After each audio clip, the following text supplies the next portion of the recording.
Hello दोस्तों, स्वागत है आपका हमारे YouTube channel DSR study point में। तो बच्चों, आज हम क्लास 11th का पॉलिटिकल साइंस का चैप्टर नंबर 8 जिसका नाम है स्थानीय शासन, इस वीडियो का सेकंड पार्ट डिस्कस करने वाले हैं। बच्चों, फर्स्ट पार्ट मैंने अपलोड कर दिया है, लिंक डिस्क्रिप्शन में है, तो जाकर आप वीडियो को जल्दी देख लीजिए। तो चलिए आइए करते हैं वीडियो को शुरू। इसमें हम सबसे अब बात करेंगे अपना टॉपिक कि आखिर 73वें संशोधन, जो 73वां संविधान संशोधन के बाद पंचायती राज व्यवस्था में क्या बदलाव आया था बच्चों। तो पहला क्या बदलाव आया है बच्चों कि इसकी संरचना में बदलाव आया था, यानी इसमें त्रिस्तरीय ढांचा को अपनाया गया था।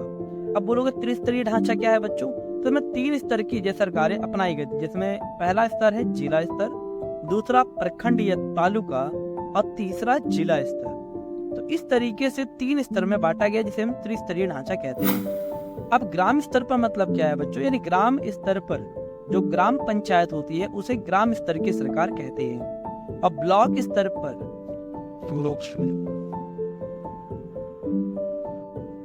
तो जैसे ब्लॉक स्तर, अब जैसे गांवों में जाओगे ना बच्चों, तो उधर प्रखंड होता है, तालुका होता है, ब्लॉक होता है, तीनों का मतलब एक ही होता है। तो ये दूसरा स्तर आता है। तीसरा आता है बच्चों जिला स्तर पर, यानी जिला पंचायत को जिला स्तर की सरकार कहा जाता है। तो ये होता है त्रिस्तरीय ढांचा या त्रिस्तर, तो ये अपनाया गया। दूसरा इसमें क्या किया गया, पंचायती राज संस्थाओं को जो चुनाव जो है ना बच्चों, वो प्रत्यक्ष रूप से जनता द्वारा होने लग गया था। ठीक है ना, ये दूसरा सुधार किया गया था। और इसके साथ साथ इसकी अवधि 5 वर्ष कर दी गई, यानी पंचायतों का जो चुनाव होगा वो 5 साल के लिए होगा। ठीक है, पहले क्या होता था बच्चों कि जो पंचायत के जो मुखिया होते थे वो अपना शासन अनिश्चित कर देते थे, या 5 साल या 8 साल 10 साल 12 साल ऐसा करते थे। लेकिन 73वां संविधान संशोधन करके क्या किया है, चुनाव नियमित कर दिए गए, हर 5 साल में भाई चुनाव होगा ही। और यदि सरकार 5 साल से पहले अगर पंचायत भंग हो जाती है तो 6 महीने में चुनाव करवाना जरूरी हो जाता है बच्चों। इस तरीके से चुनाव कराना अनिवार्य कर दिया गया था। तीसरा यहाँ परिवर्तन किया गया आरक्षण, यानी सभी पंचायती संस्थाओं में पहला तो 1/3 जो सीटें थी वो महिलाओं के लिए आरक्षित कर दी गई थी। और दूसरा यहाँ क्या किया गया, तीनों स्तर यानी ग्राम, प्रखंड और जिला पंचायत, तीनों स्तरों में अनुसूचित जाति और अनुसूचित जनजाति यानी SC ST को क्या कर दिया गया था, सीटों के अनुपात में आरक्षित कर दिया गया था। ठीक है, और क्या किया गया, राज्य सरकार पिछड़े वर्गों के लिए भी आरक्षण कर सकती है। इसके अंदर ये भी प्रावधान किया गया, जो पिछड़ी जाति है ना बच्चों, उनके लिए भी आरक्षण कर सकती है। आरक्षण है भी बाकायदा, आपको कोई पता है भारत के जो अभी राष्ट्रपति है द्रौपदी मुर्मू है ना, वो एक आदिवासी है। इसके साथ साथ विषयों का स्थानांतरण भी किया गया था। विषयों का स्थानांतरण मतलब क्या है, राज्य सूची के 29 विषयों को स्थानीय संस्थाओं को हस्तांतरित कर दिया गया था। यानी राज्य सूची, अभी मैंने आपको संवाद में समझाया था ना राज्य सूची, तो राज्य सूची में कितने विषय आते हैं, तो 66 विषय आते हैं। 66 विषय में से 29 विषयों को स्थानीय शासन को सौंप दिया गया। और इनमें से कितने विषय स्थानीय संस्थाओं को देने हैं, इसका निर्णय कौन करेगा, राज्य सरकार करेगी। ठीक है, तो और इसके साथ साथ काम किया गया, 5वां काम किया गया राज्य चुनाव आयुक्त, यानी पंचायतों के चुनाव के लिए राज्य चुनाव आयुक्त की नियुक्ति की गई थी, जिसकी क्या जिम्मेदारी थी कि पंचायती राज संस्थाओं का चुनाव नियमित होना चाहिए, ठीक है, अच्छे से होगा और स्वतंत्रता पूर्वक होगा। ये भी काम किया गया। और छठा काम, सबसे इम्पोर्टेंट काम क्या किया गया बच्चों, राज्य वित्त आयोग की स्थापना की गई। इसके अंदर क्या था बच्चों, स्थानीय संस्थाओं को धन आवंटित या बांटने के लिए और उन्हें वित्तीय क्षेत्र में आत्मनिर्भर बनाने के लिए राज्य वित्त आयोग की स्थापना की गई थी। और राज्य वित्त आयोग का प्रावधान किया गया कि धन का बंटवारा राजनीतिक मामला ना बन सके, मतलब जो जरूरत है, ठीक है ना, स्थानीय शासन को वो दिया जाए, कोई राजनीतिक तौर पर इसका वर्चस्व नहीं होना चाहिए। तो ये काम किए गए थे 73वें संविधान संशोधन के बाद।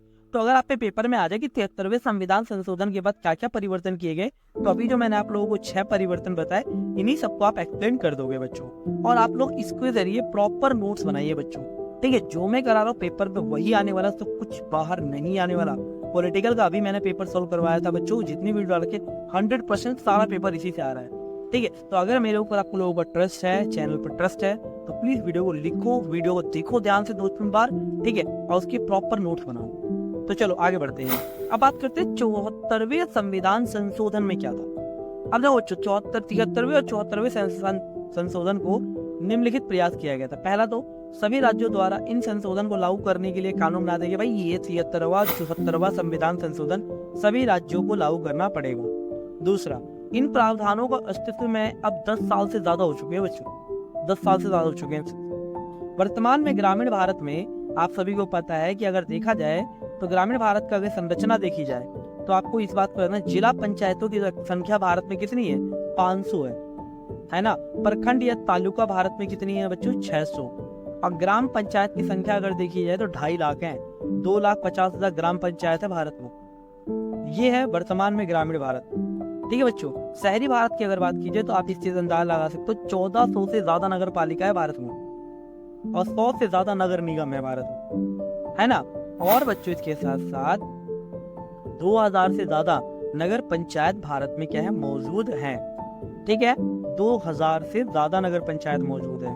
इन निकायों के लिए बच्चों हर साल आपको पता है, जैसे जब मैं आपको निकाय बताया, नगर निगम, नगर पंचायत, इसके लिए हर साल 3200 सदस्यों का चुनाव होता है हर साल। और अगर संसद और विधानसभा के सदस्यों को अगर मिला दिया जाए तो लगभग ये संख्या 5000 से कम ही होगी। ठीक है, और 73वें और 74वें संविधान संशोधन द्वारा क्या किया गया था? पंचायत और नगर पालिका की बनावट में काफी सुधार किया गया था और स्थानीय संस्था में जनता की भागीदारी को मतलब बढ़ाया गया था कि भाई जनता की भागीदारी और ज्यादा क्या हो सके? बढ़े। इसके साथ साथ अगर पंचायती राज व्यवस्था में देखा जाए कि महिलाओं पर प्रभाव, तो पहला क्या है? पंचायत और नगर पालिका में महिलाओं के आरक्षण के कारण स्थानीय संस्थाओं में महिलाओं की भागीदारी और ज्यादा बढ़ी है। अब जैसे सोच सकते हो कि 200 महिलाएं जिला पंचायत के अध्यक्ष हैं, आप लोगों को दिख रहा है 200, तो कितना महिलाओं का प्रभाव बढ़ा है। इसके साथ साथ 2000 महिलाएं प्रखंड या तालुका के अध्यक्ष हैं, 80,000 से ज्यादा महिलाएं ग्राम पंचायत की सरपंच हैं, 30 महिलाएं क्या है? नगर निगम की मेयर है। मेयर मतलब याद ना, नगर निगम का अध्यक्ष मेयर कहलाता है, तो 30 महिलाएं क्या है? नगर निगम की मेयर है, जिनका कार्यकाल याद ना, मेयर का कार्यकाल 1 साल का होता है बच्चे।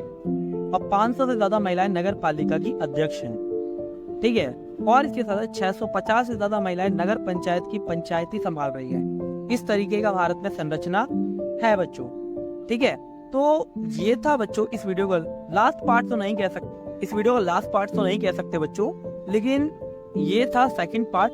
और थर्ड पार्ट आएगा जिसमें हम एक नंबर के क्वेश्चन या कुछ इंपॉर्टेंट बातों को देखेंगे। बाकी सारा पेपर आप लोगों से इसी 2 वीडियो से आने वाला है। तो बच्चों अगर आपको लोगों को वीडियो अच्छी लगी हो, इन्फॉर्मेटिव लगी, तो प्लीज वीडियो को लाइक, शेयर एंड सब्सक्राइब जरूर करें। मिलते हैं नई वीडियो के साथ। धन्यवाद।